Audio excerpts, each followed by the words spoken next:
एक बार एक युवक को संघर्ष करते करते 2 वर्ष से कुछ अधिक समय लग गया, लेकिन उसे कोई सफलता नहीं मिली।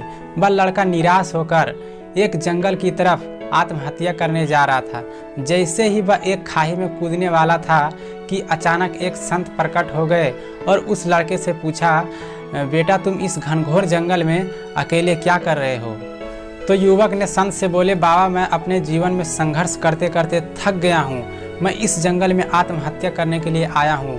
तो इसी बात पर संत ने बोले, बेटा तुम कितने दिनों से संघर्ष कर रहे हो? तो युवक ने जवाब दिया कि बाबा मुझे लगभग 2 वर्ष से अधिक संघर्ष करते करते हो गया है। ना ही मुझे कोई नौकरी मिली है और ना ही मैं किसी परीक्षा में सफल हो पाया हूँ। इसीलिए मुझे कोई आशा की किरण ही नहीं दिखी, तो इसीलिए मैं आत्महत्या करने के लिए इस जंगल में चले आए। तो इसी बात पर संत ने युवक से कहा, बेटा मैं तुम्हें आज एक कहानी सुनाता हूँ। तो संत ने कहा कि एक बार भगवान ने 2 पौधे लगाए, एक था बांस का और दूसरा फर्न वाले पौधे। फर्न वाले पौधे कुछ ही दिनों में उसमें पत्तियां निकल आई। लगभग 1 साल में वह बहुत बड़ा हो गया और बांस वाले पौधे में 1 साल में कोई परिवर्तन नहीं हुआ। भगवान निराश नहीं हुए। दूसरे वर्ष भी बांस के पौधे में कोई परिवर्तन नहीं हुआ और फर्न के पौधे और बड़ा हो गया, फिर भी भगवान निराशा नहीं दिखाई। तीसरे वर्ष और इसी तरह से चौथे वर्ष भी बीत गए, लेकिन बांस का पेड़ वैसा का वैसा ही रहा, उसमें कोई परिवर्तन नहीं हुआ।